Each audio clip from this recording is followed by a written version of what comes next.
প্রয়োজনীয়তার পাশাপাশি ব্যাগ হচ্ছে ফ্যাশন অনুষঙ্গ। অনেকের তো ব্যাগের প্রতি রয়েছে বিশেষ আকর্ষণ।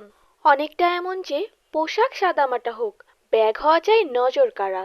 পেশা এবং ব্যক্তিত্বের সঙ্গে মিলিয়ে সবাই বেছে নেন পছন্দ এবং স্বাচ্ছন্দ্যের ব্যাগ।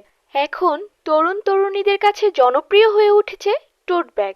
18 শতকের স্কুলের মাস্টারমশাই কিংবা সুতি শাড়ি পরে দুই বেনি করা চটপটে কিশোরীর কাঁধে ঝুলতে দেখা যেত ওভারসাইজড এসব টোট ব্যাগ। এরপর বাজারে আসে আরও হরেক রকমের ব্র্যান্ড ও নকশার ব্যাগ, যার ফলে টোট ব্যাগ অনেকটা হারিয়ে যায়।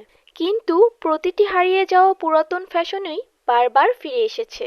বলা চলে হারিয়ে যাওয়া এই অনুষঙ্গটিও ফিরে এসেছে সবার কাঁধে কাঁধে।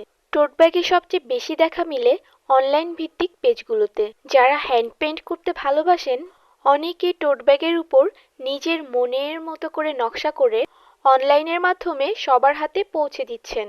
টোট ব্যাগ সবার কাছে জনপ্রিয় হওয়ার আরেকটি কারণ হচ্ছে এর দাম তুলনামূলক হাতের নাগালে। ব্র্যান্ড বা নকশার উপর নির্ভর করে 350 টাকা থেকে 2000 কিংবা 500 টাকাতেও পাওয়া যায় এই টোট ব্যাগগুলো।